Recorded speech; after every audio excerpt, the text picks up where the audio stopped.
It's like GPS for your life, the Sky Vibe Show. So you found us for a reason, and boy, do we appreciate you. Judi.Diamond here, along with Thomas Miller, a professional astrologer, Thomas Miller, on the Sky Vibe. I have a question about what some people call the mundane. The collective is everyone, the whole universe. I'm searching out my highest timeline, trying to get to my best self, right? Get ego out of the way. But I'm collecting people around me that are on the same kind of wavelength. How do we, though, as a whole community, collective world, help people that eyes aren't open to this? And is it even worth it? Oh, yes. Oh, yes. To your last question, it is absolutely worth it. And in the last episode, we talked about the big trigger of why we are in the never will be normal again period here. That all started in January of 2020 when Saturn and Pluto came together in the sky in the sign of Capricorn at exactly the same place, and this massive transformation. We talked about it being the pivot point from the Dark Ages to the Italian Renaissance, when that same thing happened in the year 1284. It took 100 years for it to unwind, and that's the slowness of consciousness. But something very significant is getting ready to happen here, as it did back then, as it did every time they came together in Capricorn, that Pluto is moving now into Aquarius. And everybody's heard, since we were kids, Judy, you and I, the age of Aquarius, the dawning of the age of Aquarius. We've been looking for it all of our lives, and it's like, where is it? Where is it? Well, there are people don't agree on when the age of Aquarius is, but I will tell you that for the next 20 years, starting in 2026, basically, that we are going to be in a huge influence of the sign of Aquarius, because Pluto's going to be in there until 2044. Wow. Now, Aquarius is about exactly what you were talking about, the collective. And you know how we tie this together, because in the last episode we talked about Pluto being this planet of transformation from caterpillar to butterfly. Mm-hmm. That's what's going to be happening to the collective over these next 20 years. People are going to start waking up. People are going to start looking at astrology, because Aquarius and its ruling planet Uranus also rule astrology. So astrology, I didn't know that. It's going to get a lot more popular. I think people are going to people are kind of See, the thing about Capricorn, it represents all the old, stodgy, worn-out stuff that is no longer serves. It is the ultimate grandma's attic kind of thing. Clean it out. We just need to get rid of it. A lot of you have been there, right? That you had to throw away stuff that might have been part of your childhood memories. But there are a lot of things in the world today that are going to be shifting because they just don't serve anymore, and yet they're still holding space.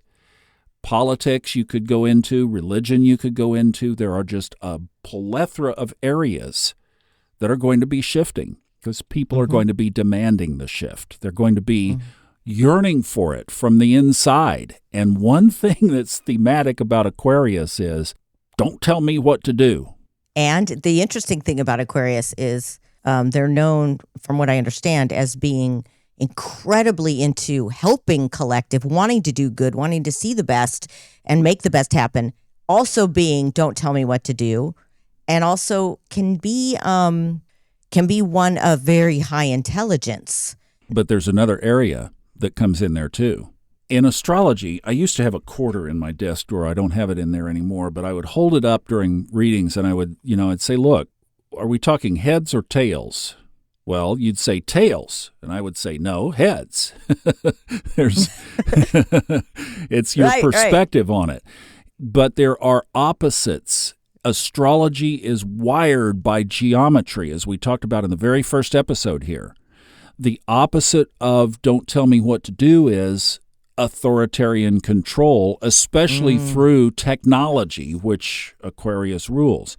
And AI, hello. Well, but don't we see authoritarian control right now in the universe? It's like you see it everywhere, you know? By tomorrow, you can comment on somebody who has gout. I did this once. I don't have gout. Next thing I know, I just commented on a friend. It wasn't even about gout. I'm getting gout medicine. I go, I don't have gout. What's wild is I'm listening to you through headphones, but I'll bet I get gout ads on the phone. Yes, you will. That's what's funny about it. It can't even hear it. I think what I think, it knows and everything. what I'm hearing through this, and correct me if I'm wrong, is I'm hearing that if you found us, you're obviously you're right there with us, trying to find your way into your best self, your highest self.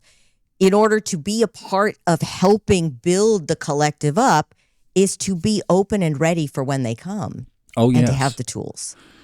You know, that's part of why we're doing what we're doing, is to say, look, I go back to what we talked about last time. I could tell that something was going to happen. Didn't know it was going to be a pandemic, but okay, wasn't surprised because it was part of the one in 1284. 1347 to 1353 was basically the years of the bubonic plague. We have an opportunity coming to be leaders in this new era, this new dynamic that is going to be in front of us. What could happen between now and then? I mean, look, it was back then 100 years of shaking things up. There was a famine. There was a war. There was a economic catastrophe and a pandemic that was the worst one the world's ever seen. Could all of that, I mean, we've already had the pandemic. What else is in front of us? We don't know. But what we can do is we can steer our own ship with a firm rudder, knowing that what is on the other side of this is going to be so infinitely better that we can encourage people to stay the course and to be looking at this new era, this new realm of spirituality, this new way of relating to our source, our God, the universe, whatever you like to call it, whatever you want to attribute that terminology. We can relate differently. And it's not that old stodgy way of a bunch of rules and thou shouts and all of this stuff. It's going to be a whole new, fresh approach to that source that we all yearn for in our hearts and our souls. And we're going to be relating to everything differently during the next 20 years. It's going to be incredible. It's going to be incredible. We need each other. And I like to call it little soul tribes. And we are very supportive, and it's all about love. I mean, the simplest thing in the world, for some reason, we as humans have a hard time understanding that it's all love. That's all. Simple. All we need is love, as the Beatles would say. In the Bible, of course, in Corinthians, in chapter 13, the great love chapter, it says, if you have all these other spiritual tools, but you don't have love, it says you are nothing. Love is the highest human emotion that we can give. And if we do things from an expression of love, it's almost like you can't miss energetically. Totally agree. Yeah, it is. So whatever's there that is not focused in love right now in your life, think about how could I pivot this and shift this situation back to some kind of way, love. And if you can do that successfully, you'll be on that plane. But that is, and I'll tell you, the reason why this is what we're saying is like, come on and let's be on our A game, is because there's going to be a lot of not love out there. It's going to be very challenging to love in a lot of what's coming to the future. And that's why we have this Sky Vibe, the tools that we can use, and then this group of souls that we hope will be in the millions eventually, join together for that love. And remember, I always say, Thomas, if you take the letters of love backwards, it's evolve. That's right. My favorite thing. And that's perfect. And that's what we're getting ready to do a lot of. Make sure to follow Thomas Miller's other podcasts, including Fun Astrology and Old Soul, New Soul. And you can also find out about getting your own astrology readings. Thank you for listening.